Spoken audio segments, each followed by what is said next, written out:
Shedeur Sanders is itching to get onto the field for the Browns. The rookie quarterback currently sits third on the depth chart in Cleveland, but that has not dented his confidence at all. He says he'll be ready when the time comes. Take a listen. I don't think playing or not playing, is in my hands. I think based on the situation, it's if things happen, things turn out where I play, then I'll be out there and I'll be ready to play. So I'm ready to play right now. I know if you see the quarterback play in the league right now, I know I'm capable of doing better than that.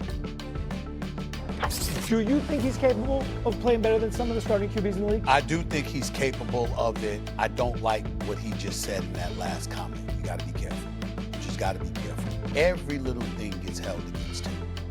And it's not, most of it is not his fault. He seems to be a great kid. Obviously, he threw for over 4,000 yards last year at Colorado, completed over 72% of his passes. He was balling, okay? Give him credit where credit is due. And I think that even though he struggled in one preseason game and that left him at the QB3 spot behind Dylan Gabriel and, of course, Joe Flacco, do I think he has the potential to show up in the National Football League and to make some noise? Sure, but primarily is because I believe so much in his dad.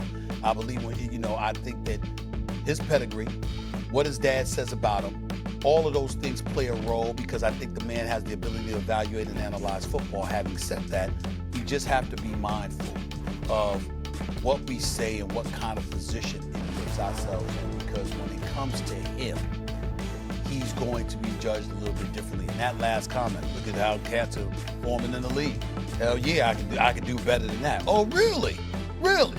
And you never know what's going to get thrown in your direction, because I've seen situations, and this is me covering basketball, I've seen situations, fellas, where players have been put in bad spots by coaches, by an organization, just to show them up, to submerge their egos. I've seen it happen. And don't tell me it can't happen in football, where coaching is far, far, far more valuable. But it happened to him. It happened to him. The third preseason game that we saw Shedeur play, it was like, bro, 87 to 94% of the players that you were playing with or trying to compete with did not make the team. In no capacity. Not even practice squad.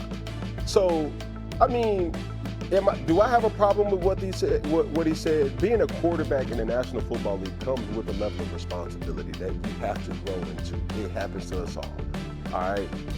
But I see a guy like Shedeur, and he does have trade value. I name a team right now that it's worth a try. Cincinnati Bengals. I mean, bro, and then you get a good situation. Okay, you light a fire, you get everybody excited. He can learn behind, obviously when Joe Burrow comes back. But the petty cam in me want to say, hey, Miami, what can he do? Lose a game? What y'all gonna go 0-4? But that was just me being facetious. But the reality is, Shedeur is in a situation that even when we had our discussions, it's like, bro, stay ready. And understanding not just the quarterback position, understanding the professionalism that this game expects you to be. The first one is, last one to leave, knowing how to treat your body. When you see certain things like, oh man, my shoulder's sore. It's like, yeah, bro, like, hey, get your guy, get your gal. You know what I'm saying? Get the proper treatment. You know what I'm saying? Get your routine, perfect your routine. And once you understand that, and when you have that opportunity, maximize it to the best of your ability. Listen, I know how to be honest and self-aware, right? Deion Sanders is a big brother to me. I love Shedeur Sanders. I think he prepares. I think he works hard. I think he's dedicated to his craft. I look at the NFL, Tennessee, Atlanta, the Giants, New Orleans, Cincinnati, the Jets, Cleveland, Miami, Houston, Carolina, Denver, Minnesota, New England. I think all of those teams have the exact same record if Shedeur Sanders is their quarterback. Also, I think this, though. I've not heard from Jalen Milroe this year. He's actually played snaps in games. I haven't heard from Quinn Ewers this year. He's the third quarterback in Miami. I haven't heard from Dylan Gabriel, who's actually the number 2 in Cleveland. The thing about Shedeur Sanders is he also has to understand what comes along with being Shedeur Sanders. what is the microscope of being Shedeur Sanders, how everything that I say and do is going to be critiqued as to how prepared I am to lead an organization. Because for whatever it's worth, I tell this to any young kid I talk to, you have to know who you are in every room and who everybody else is in that room. It doesn't mean you got to dim your light. It doesn't mean you have to have fake modesty or humility, but you got to understand, in Cleveland, you're the third quarterback. In Cleveland, you're the 5th round pick. And you're going to get that level of opportunity. You're going to get that level of treatment. You're going to get that level of respect. So when you speak, you have to speak from that place.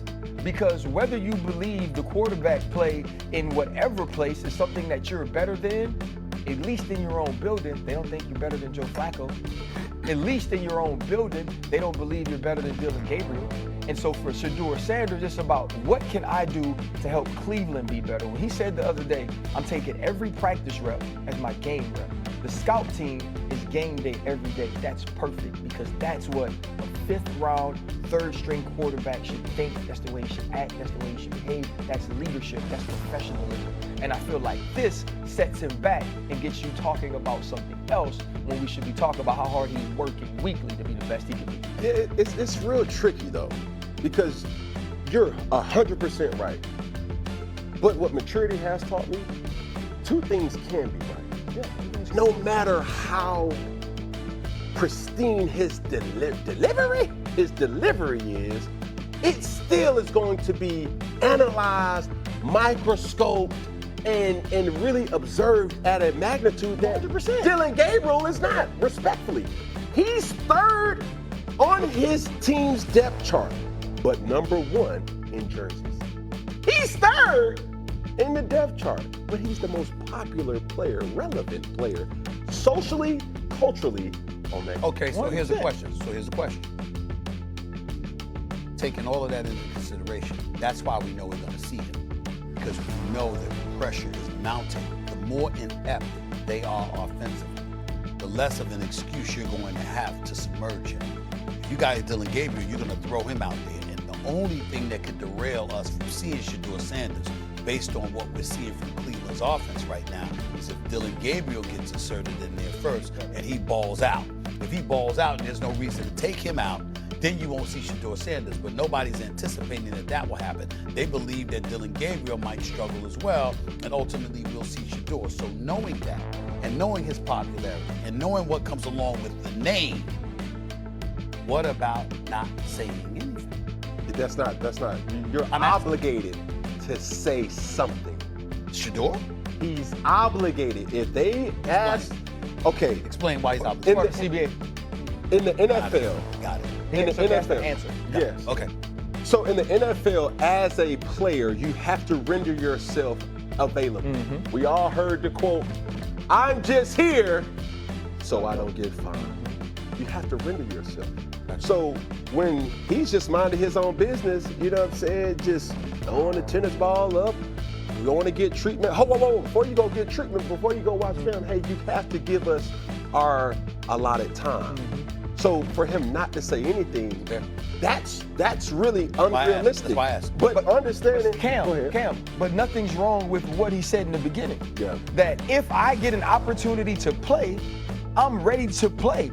And I know like the people who love Shedeur and are his fans and support him want him to continue to be him, right? Because they don't want to feel like the NFL humbled him or that there was some level of collusion so Shedeur Sanders couldn't be himself, couldn't have his bravado, couldn't have his confidence.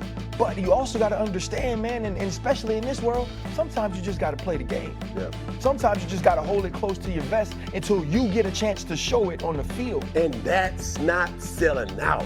No! You see it? No! And I'm just, bro. I've been saying it for years. You have to play the game. You have to understand that. And once you understand that, especially with an influential figure, oh, you're dangerous. But this also is the question that has to be asked. Does Coach Stefanski really want Shedeur to be his quarterback? Does the management and ownership? I've been asking that question for weeks. Do they want him a part of the team? Yes.